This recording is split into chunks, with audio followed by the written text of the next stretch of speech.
వరద ప్రాంతాలను పరిశీలించిన కేంద్ర మంత్రి రామ్మోహన్ నాయుడు. కేంద్ర పౌర విమానయాన శాఖ మంత్రి కింజరాపు రామ్మోహన్ నాయుడు శనివారం నాడు శ్రీకాకుళం జిల్లాలోని వరద ప్రభావిత ప్రాంతాలను సందర్శించారు. హిరమండలం మండలంలోని తుంగతంపర గ్రామంలో గండిపడిన ప్రదేశాన్ని ఆయన స్వయంగా పరిశీలించారు. అక్కడ సాగు భూములు, రహదారులు మరియు ప్రజల ఇబ్బందులను వివరంగా తెలుసుకున్నారు. పంట నష్టంపై స్పష్టమైన నివేదికలు తయారు చేయాలని, పంటను కాపాడుకోవడానికి వ్యవసాయ అధికారులు క్షేత్రస్థాయిలో చర్యలు చేపట్టాలని ఆదేశించారు. జిల్లా స్థాయి అధికారులతో సమావేశమై ఇబ్బందికి గల కారణాలను సమీక్షించారు. పునరుద్ధరణ చర్యలను వేగవంతం చేయాలని ఆదేశించారు. నదీ పరివాహక ప్రాంతాల్లో గట్లు బలహీనంగా ఉన్న చోట వాటిని పటిష్టం చేయాలని సూచించారు. గ్రామస్తులతో మాట్లాడి అవసరమైన సహాయ చర్యలను సమయానుకూలంగా చేపడతామని భరోసా ఇచ్చారు.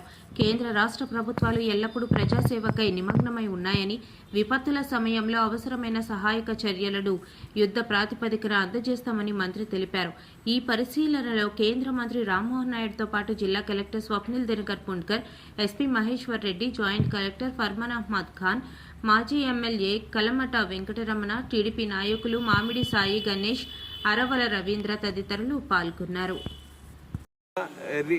రెనోవేషన్ కొన్ని వర్క్లు ఏవైతే యాప్రాన్ తాలూకు ఉన్నాయో అవన్నీ కూడా చేయడానికి అవి చేస్తున్నాం. ఎందుకనంటే ఒక పక్కన జిల్లాలో ఉన్న రైతులందరూ కూడా ఆధారపడింది ఈ వంశధార మీద, ఈ గొట్టా బ్యారేజ్ మీదే. గొట్టా బ్యారేజ్లో ఉన్నటువంటి నీరు లెఫ్ట్ మెయిన్ కెనాల్ ద్వారా సుమారు 150 కిలోమీటర్ల పలాస వరకు వెళితే అక్కడ పంట తడిస్తే ఆ రైతు పండించుకోవడానికి ఒక అవకాశం వస్తుంది. ఇంత బ్రహ్మాండమైనటువంటి నది మన దగ్గర ఉన్నందుకు దాన్ని ఉపయోగించుకోవాలంటే ఒకటి, నది పక్కన ఉన్న వారికి ఇబ్బంది ఉండకూడదు. నదిలో ఉండే వాటర్ ఎంత దూరం మనం పంపించగలిగితే అంత దూరం పంపించాలి. ఈ 2 కార్యక్రమాల మీద కూడా ప్రభుత్వం దృష్టి పెట్టి, ఇప్పటి వరకు నిధులు లేకపోవడం, లేకపోతే ప్రభుత్వం పట్టించుకోకపోవడం వల్ల కొన్ని కార్యక్రమాలు జరగలేదు. కానీ మన ప్రభుత్వం వచ్చిన తర్వాత చంద్రబాబు నాయుడు గారు కూడా రైతులని, వ్యవసాయాన్ని, ఇరిగేషన్ వాటర్ని ఇదే ప్రముఖమైన సబ్జెక్ట్స్గా పెట్టుకొని దీనికే ఎక్కువ డబ్బులు కూడా కేటాయించి ఈ కార్యక్రమాలన్నీ ముందుకు నడిపించడం జరుగుతుంది. కాబట్టి ఒక ఆశ, మన అందరికీ కూడా ఒక ఆనందకరమైన విషయం, చంద్రబాబు నాయుడు గారు ఉన్నారు. ఆయన నిధులు ఇచ్చి మనకి ఈ కార్యక్రమాలన్నీ కూడా చేస్తారన్న నమ్మకాన్ని స్థానికులకి, జిల్లావాసులందరికీ కూడా తెలియజేస్తున్నాం. వరదకి సంబంధించి అయితే ప్రస్తుతానికి ఎక్కడా కూడా ఇబ్బందికరమైనటువంటి పరిస్థితులు లేవు.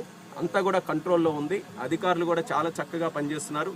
ఇప్పుడు మాతో పాటు కలెక్టర్ గారు ఉన్నారు, అలాగే జేసీ గారు, మరి ఆర్డీఓ గారు, ఎస్పీ గారు కూడా ఇక్కడికి వచ్చారు. అందరూ కూడా అధికారులందరూ కూడా ఒక టీం వర్క్ చేస్తూ 2 రోజుల్లో మనకి గత 8 సంవత్సరాలు కూడా ఎంత ఉప్పొంగలేదు ఎప్పుడు కూడా వంశధార.